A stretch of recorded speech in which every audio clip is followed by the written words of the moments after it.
All right, well, good evening, y'all. Glad you could join me. Got a couple little projects going on right now. Add another add another super to the bee box. They're full. I gotta add another one. Last minute little thing. Usually I order Sweet Mountain Honey Company, sends me lots of great products. This time I was kind of a little pinched for time. They ship fast, great products, usually not that big of a deal. But I kind of also wanted to go a different route, and I wanted to check out some other products on the market, see who's got what and how they work, and try a pre-assembled box and see what they look like when they're pre-assembled, because sometimes, you know, it takes a lot of time and effort to get these things assembled. So I bought from a local hardware store, bought a pre-assembled, pre-painted box. Wow, they're proud. They are not cheap. But that being said, time is money, I guess, whatever. So you can see this one here. It's pre-painted. It's already put together. It's got the 45 and not 45. It's got the dovetail ends, and it's painted good. And this one actually, I'm doing a little something different. This one actually came with foundation in it. It came with plastic foundation. Now, that being said, everything I have in my hive right now has foundation. And I want to try a little experiment, and I really want some comb honey. I really want to try to get that big, fat, juicy comb on there. Remember as a kid, anyway, let me reflect.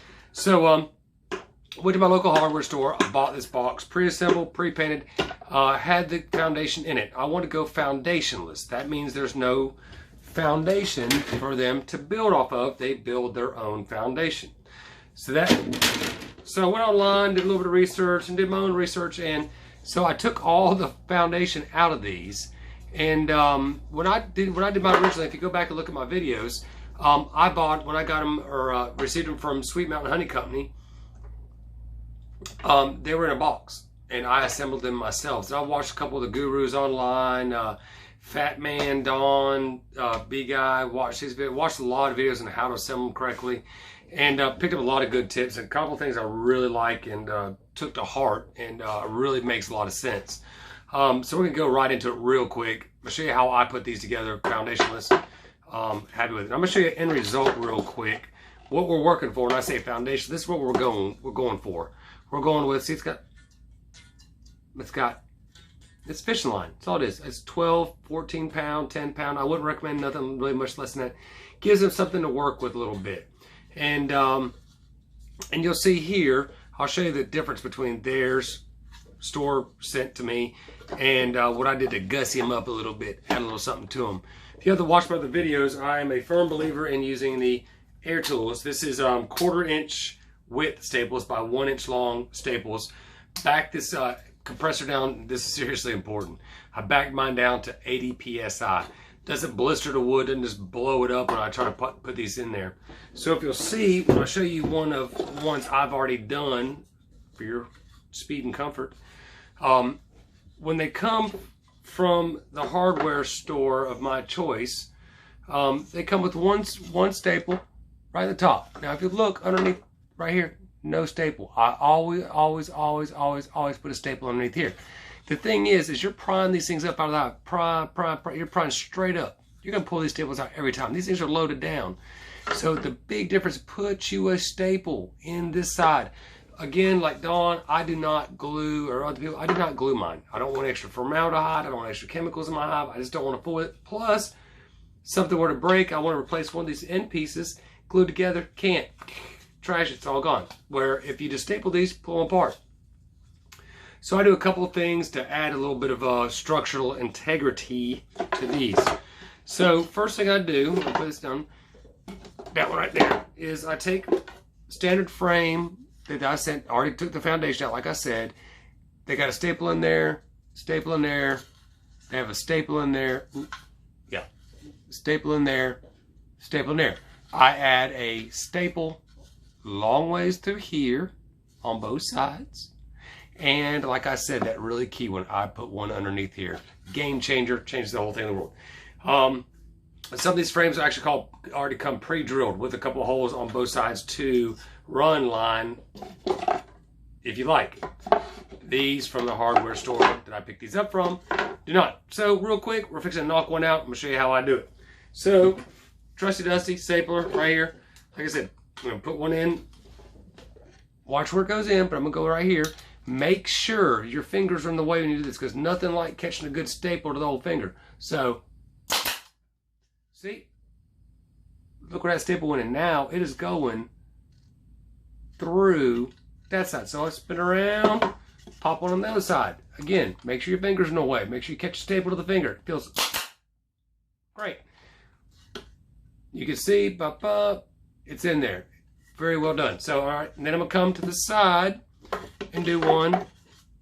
They have one going straight up through the bottom. Straight up. Now I'm going to go straight down. And you can see it kind of popped up a little bit. I can hammer that down a little bit. But I'm going long ways through the side, going this way. And you don't have to go from both sides. Just one side's fine. Make sure you have a good steady surface. Tappy this one down a little bit. So, real quick, I can see. I put one on there.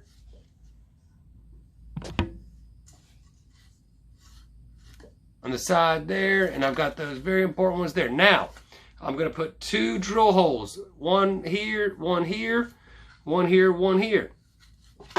Whatever size drill bit you want to use, whatever makes you feel comfortable. I'm using one that, I don't even know what size it is, but it's big enough that it's going to be able to fit the monofilament through rather easily.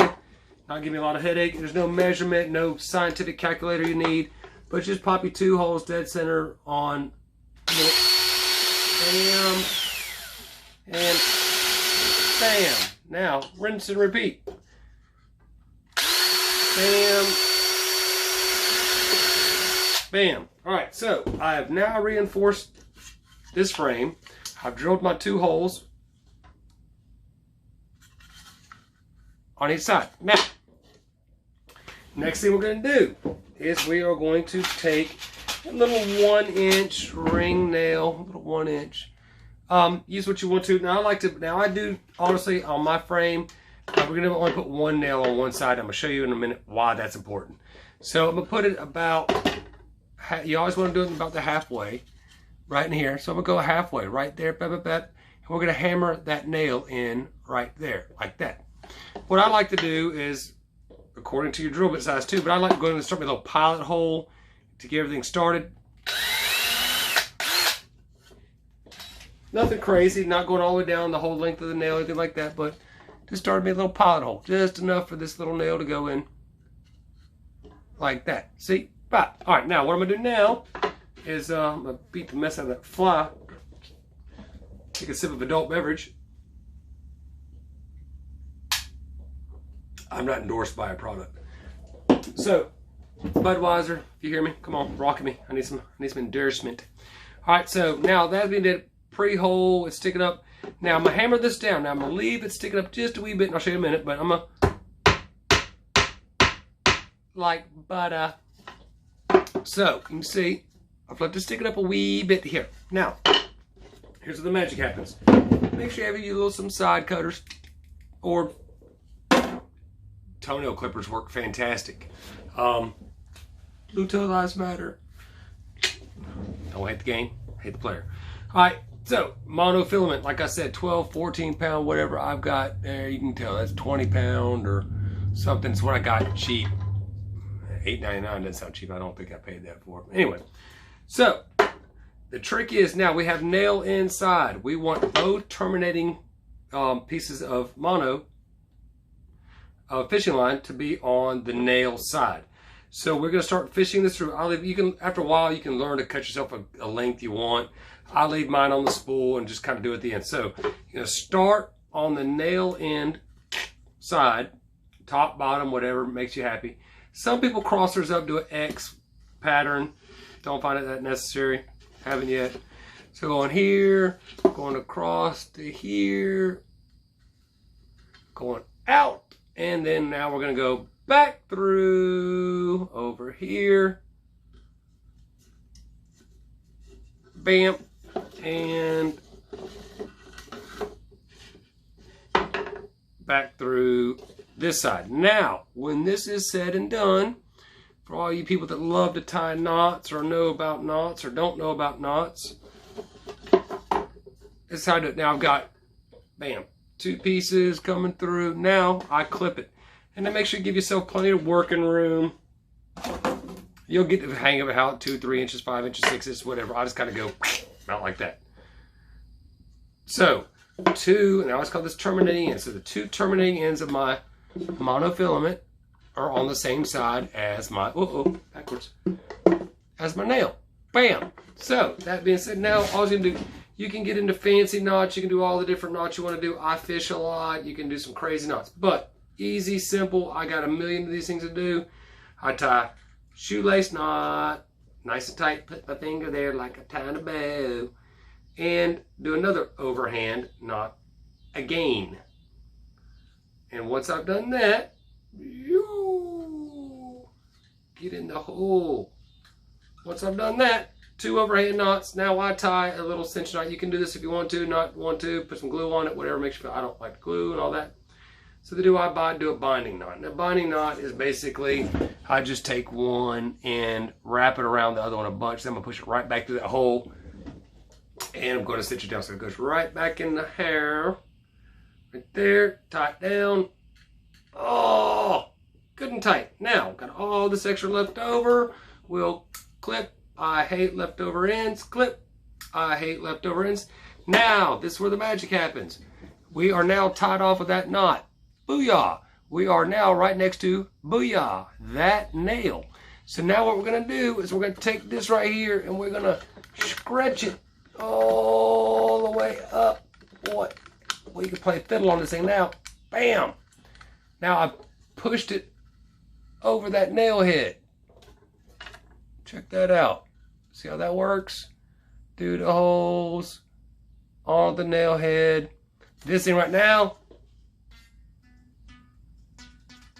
I may be in the key of E. I could be wrong. Probably am. But now, got that done.